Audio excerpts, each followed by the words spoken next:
आगे बढ़ते हैं और आज ब्रेकिंग विद एजेंडा में बात होगी जाति से जीतेंगे क्या चुनाव, यही है बड़ा सवाल। यूपी में 2022 में चुनाव है, आप सभी जानते हैं, जिसकी तैयारियों में पार्टियां लगी हुई हैं और जिसकी बिसात पर 2024 का लोकसभा का चुनाव होगा। लेकिन उससे पहले एक बार फिर जातिगत जनगणना का मुद्दा उठने लगा है और हाल ही के दिनों को आप देखेंगे तो मोदी रोको मोर्चा भी बेहद एक्टिव है, लगातार घेरने की कोशिश की जा रही है। और मोदी के धीर विरोधी ममता बनर्जी ने 5 दिनों तक दिल्ली में डेरा डाला। आप सभी ने देखा, मुलाकातों का दौर लंबा चला और विपक्षी खेमे के कई नेताओं से उन्होंने मुलाकात की, उनको एकजुट करने की कोशिश की। उधर सालों बाद लालू मुलायम की मीटिंग ने भी विपक्षी मोर्चे को और बल दे दिया है और ताकत दे दी है। तो ऐसे में सवाल यह है कि क्या 2024 में जाति के मुद्दे पर विपक्ष की गोलबंदी हो पाएगी? क्या मोदी की विकास नीति के आगे जाति का मुद्दा टिकेगा? क्या लालू मुलायम विपक्ष की धुरी बनेंगे? आज इसी मुद्दे पर बात करेंगे और हमारे रिपोर्टर्स और मेहमानों का बड़ा पैनल साथ होगा। लेकिन उससे पहले आपको नीतीश और तेजस्वी का वो बयान सुनवाते हैं जिसमें जाति जनगणना की वकालत की गई थी। सुनिए जरा। हाउस से हम लोगों ने सर्वसम्मति से प्रस्ताव पारित किया है कि जनगणना जाति आधारित होनी चाहिए और इसके बारे में तो बराबर आप जानते हैं कि हम लोग का जो विचार है वो आप जानते हैं 90 से ये दिमाग में बात आई और उसके बारे में हम कई बार बता चुके हैं। एक बार जरूर होना चाहिए कास्ट बेस्ड सेंसस, ताकि मालूम हो जाए और जो गरीब गुरबा तबके के लोग हैं, SC ST के अलावे बाकी जो लोग हैं उनको भी इसका लाभ मिलेगा और पता चल जाएगा कि सही मायने में इनकी संख्या कितनी। पुनः अनुरोध करूंगा कि भाई हम लोगों का है और उधर जो पार्लियामेंट में ये बताया गया कि नहीं हो पाएगा, तो हम लोग तो आग्रह करेंगे कि इस पर जरूर गौर करिए। और हम पहले भी न सिर्फ यहाँ से प्रस्ताव गया है, हमने बातचीत भी की थी, तो हम लोगों की तो इच्छा है भाई कि होना चाहिए। मुख्यमंत्री जी से जब बात हुई तो मुख्यमंत्री जी ने कहा कि हम इसके पक्षधर हैं, दिल्ली से लौटेंगे वो भी चिट्ठी लिख करके प्रधानमंत्री जी को मिलने का समय मांगेंगे। और ये भी हमने कहा दूसरे प्रस्ताव में अगर मिलने का समय नहीं मिल पाता है तो इसमें हमने उदाहरण भी दिया कि जैसे कर्नाटका राज्य ने अपने खर्च पर गिनती जनगणना कराई है, तो आप बिहार सरकार भी घोषणा करें कराने की। उन्होंने हम लोगों के बयान के बाद जो है कर्नाटका सरकार का जब उदाहरण हमने दिया तब जो है कागज वगैरह मंगा करके वो देख रहे हैं। तो आज का बड़ा सवाल यही है कि क्या जाति से जीता जाएगा चुनाव। आप देख रहे हैं कि बीजेपी नहीं चाहती है बीजेपी सरकार की और जातियों की जनगणना हो, लेकिन आप देख रहे हैं कि बिहार से ये आवाज मुखर हो रही है और नीतीश कुमार ने भी विपक्ष की जो मांग है, विपक्ष की जो आवाज है उसमें हाँ में हाँ मिलाते हुए केंद्र सरकार से कहा है कि यस, जाति के आधार पर जनगणना होनी ही चाहिए। आप देख रहे हैं 2011 में हुई, लेकिन कई कारणों खामियों की वजह से वो जाहिर नहीं हो पाई, उजागर नहीं हो पाई। पिछली बार 1931 में यह जाति के आधार पर जनगणना हुई थी, उसके बाद अभी तक के आंकड़ा और जातियों का SC ST को छोड़ दे तो सामने नहीं आ पाया। एक बड़ा पैनल हमारे साथ मौजूद है, चर्चा करेंगे। गुरु प्रकाश जी बीजेपी की तरफ से हमारे साथ मौजूद हैं, स्पोक्सपर्सन है बीजेपी का पक्ष रखने के लिए, और मनोज सिंह भी जुड़ गए समाजवादी पार्टी से स्पोक्सपर्सन, और साथ ही मृत्युंजय तिवारी जी भी हमारे साथ मौजूद है, RJD की तरफ से स्पोक्सपर्सन है, RJD का पक्ष रखेंगे। साथ ही खास मेरे सहयोगी रमन कुमार पॉलिटिकल एडिटर आपको नजर आ रहे हैं, साथ ही संजीव त्रिवेदी डिप्टी एडिटर आपको नजर आ रहे हैं, और सौरभ कुमार पटना से हमारे साथ मौजूद है। लेकिन सबसे पहले रमन आपके पास आती हूं। देखिए रमन, आप जानते हैं, सभी जानते हैं कि जो राजनीतिक पार्टियां हैं, जो नेता हैं, वो पूरा नफा नुकसान का आकलन करती हैं और उसके बाद सामने आती हैं, उसके बाद कोई स्टेटमेंट दी जाती है। अब मैं जाति के आधार पर जनगणना की बात करूं तो एक बार फिर से ये आवाज पुरजोर तरीके से बिहार से उठ रही है। अब विपक्षी दल चाहते हैं, इसमें कई बड़े नेता हैं, कि जाति के आधार पर जनगणना हो, लेकिन सरकार नहीं चाहती है SC ST को छोड़कर कि बाकी जातियों की जनगणना हो। तो इसमें क्या फायदा नुकसान है, मैं ये जानना चाह रही हूं।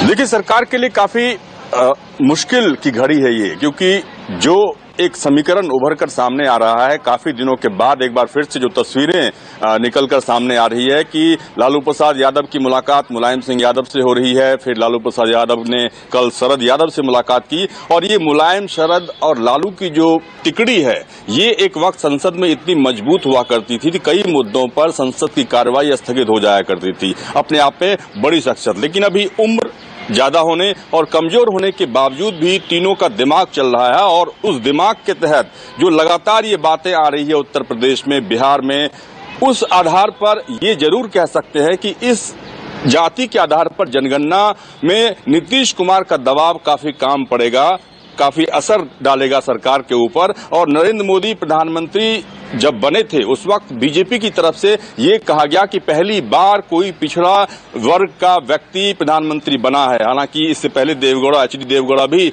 प्रधानमंत्री बने थे, वो भी पिछड़ा थे, लेकिन बीजेपी इसे काफी भुना रही है। ऐसे में पिछड़ी जातियों की जनगणना जाति के आधार पर हो, इसे नकारने की हिम्मत बीजेपी के पास या सरकार के पास नहीं है, क्योंकि उसमें बहुत सारी पेचीदगियां हैं। सरकार के पास उतने बहुत सारी दूसरी चुनौतियां हैं। उन चुनौतियों को नजरअंदाज करके जाति के आधार पर जनगणना की शुरुआत करना सरकार को लग रहा है कि बहुत मुश्किल काम है, बहुत ऐसा काम है जिसे शुरू करने के बाद जो है ये कब खत्म होगा और बाकी जो इतनी बड़ी बड़ी योजनाएं हैं उससे ध्यान भटक जाएगा। लेकिन आपने सही कहा कि उत्तर प्रदेश की बात करें या जहां जहां विधानसभा के चुनाव है 5 राज्यों में और 2024 का जो लोकसभा का चुनाव है, वहां पे अब पिछड़ी जातियों को एकजुट करने की रणनीति देश के अलग अलग नेता करने लगे हैं। और ये आने वाले समय में एक संकेत है कि जो बीजेपी का एक पूरा हिंदुत्व का कार्ड था, उसके मुकाबले वो चाहती है कि पिछड़ी जातियों को हम इकट्ठा करके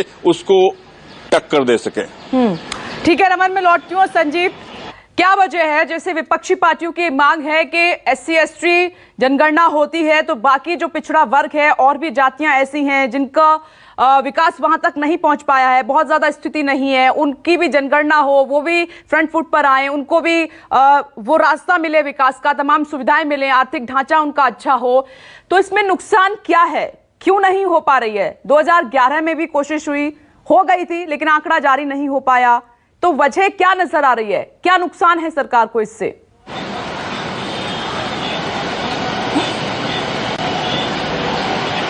हम आपको बताएं उसके पहले राजनीति का अर्थ क्या होता है ये भी समझ लें।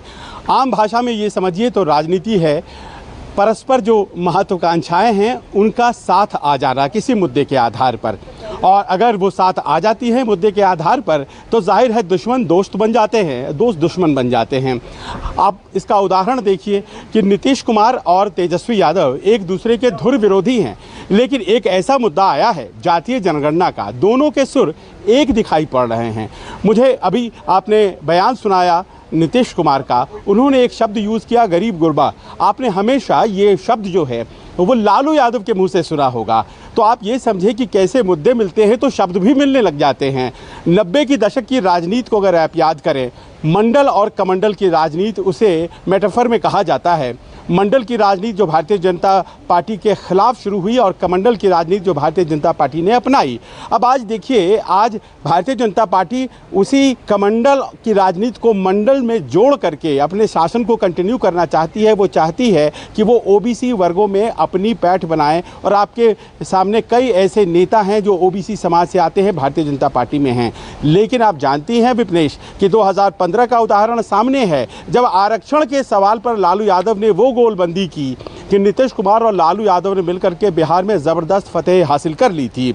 उसके बाद फिर से वो अलग हो गए तो चुनाव नीतीश कुमार बीजेपी के साथ जीते। अब मुलायम सिंह यादव और लालू यादव मिल रहे हैं तो क्या कहा गया होगा? उत्तर प्रदेश है, 80 सीटों का चुनाव है, और जाहिर है ये जो जातीय गोलबंदी है यही भारतीय जनता पार्टी के खिलाफ इफेक्टिव है। 2015 का अनुभव सामने है, यही बात शेयर की गई होगी। लेकिन भारतीय जनता पार्टी का इसमें नुकसान है, जो पारंपरिक वोट बैंक है। आपने पूछा नुकसान क्या है? भारतीय जनता पार्टी को लगता है कि पारंपरिक वोट बैंक उसका अपर कास्ट है, जो कि इस तरह के जातीय गोलबंदी के खिलाफ रहता है। मंडल कमीशन के इम्प्लीमेंटेशन को वो आज तक भूल नहीं पाया है। उसे लगता है कि भारतीय जनता पार्टी मेरे हितों की रक्षा करेगी, तो ऐसे में वो नहीं चाहता है। और भारतीय जनता पार्टी ने ये स्पष्ट कर दिया संसद के पटल पर कि देखिए, जातीय जनगणना नहीं होगी, SC ST की होगी, उसके आंकड़े जारी होंगे, लेकिन OBC और बाकी की जातियों की नहीं होगी। क्या ये चुनावी मुद्दा बनने जा रहा है? बड़ा प्रश्न ये है विपनेश, आज की तारीख में उत्तर प्रदेश के चुनाव में क्या यही मुद्दा होने जा रहा है? और गोलबंदी क्या जातियों के आधार पर होगी? और अगर होगी तो क्या भारतीय जनता पार्टी उतने मजबूत तरीके से खड़ी रह पाएगी? क्योंकि बिहार का एक्सपीरियंस कहता है, उत्तर प्रदेश का एक्सपीरियंस कहता है कि ओबीसी की गणना जो है वो अपर कास्ट से ज्यादा है। तो अगर जातीय गोलबंदी करती है सामने वाली पार्टी, तो क्या भारतीय जनता पार्टी इतनी मजबूत हो चुकी है? पिछड़े वर्ग से आने वाले उसके प्रधानमंत्री हैं, तो ऐसे में क्या वो इस बात को सुनिश्चित कर सकती है? संभवतः विपक्ष इसी मुद्दे पर चुनाव को लेकर आना चाहता है। और यकीन मानिए, उत्तर प्रदेश के चुनाव को बिहार की जो गतिविधियां हैं उससे जोड़कर देखिए विपनेश, किस तरह से वहां दोनों दल जो विरोधी हैं एक हो रहे हैं। और क्या ये सब कुछ उत्तर प्रदेश के चुनाव को ध्यान में रखकर हो रहा है? 22 और 24 के चुनाव को ध्यान देने वाली बात यह है विपनेश। बिल्कुल संजीव, आपने एकदम सही कहा। सौरभ, जल्दी से मैं आपके पास आना चाहूंगी कि बिहार से ये आवाज पुरजोर तरीके से उठ रही है और विपक्ष के हां में हां नीतीश कुमार मिला रहे हैं।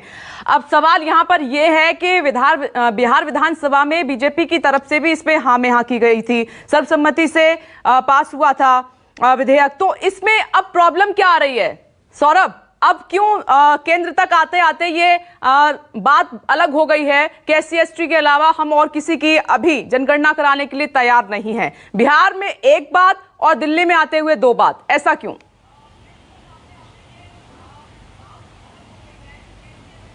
जो प्रस्ताव पास हुआ था उसका जिक्र मैं है कि 2 बार यह प्रस्ताव को पारित किया गया है, ना केवल विधान।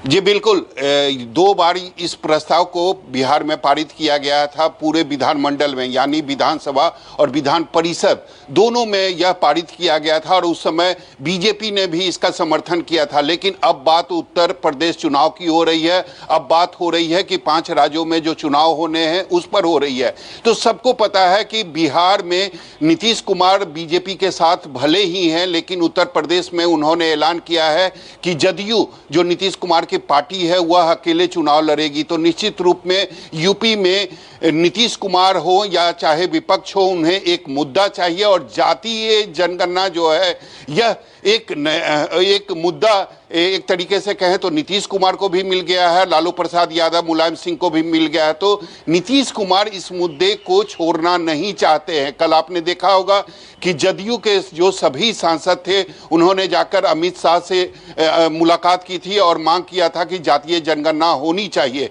नीतीश कुमार ने खुद ही कहा है कि वह प्रधानमंत्री को पत्र लिखेंगे और मांग करेंगे कि जातीय जनगणना देश में जरूर होनी चाहिए, और अगर संभव हुआ तो वह प्रधानमंत्री से मुलाकात भी करेंगे। तो निश्चित रूप से मुख्यमंत्री नीतीश कुमार काफी मुखर हो गए हैं। वह जानते हैं कि यह एक मुद्दा है जिसे लेकर वह यूपी चुनाव में भी जा सकते हैं। और सबको पता है कि चाहे नीतीश कुमार हो, लालू प्रसाद यादव हो, सभी पिछड़ों की राजनीति करते हैं। माननी चाहिए, वो विपक्ष की बात क्यों मान रहे हैं? सवाल ये है। जी बिल्कुल, बिहार में एनडीए के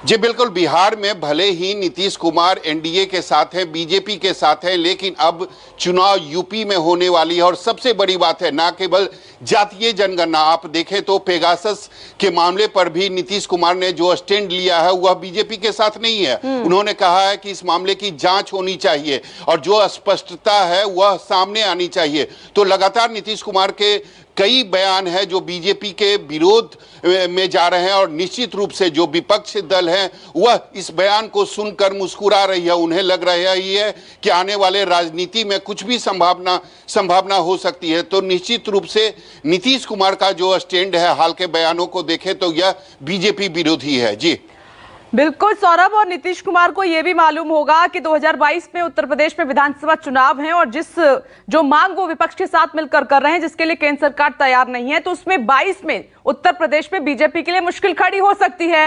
ये बात तो उनको मालूम होगी। मैं लौटती हूं, एक छोटा सा ब्रेक लेना। ब्रेक के बाद जब लौटेंगे तो हमारी चर्चा शुरू होगी। सवाल वही है कि जाति से जीतेंगे क्या चुनाव?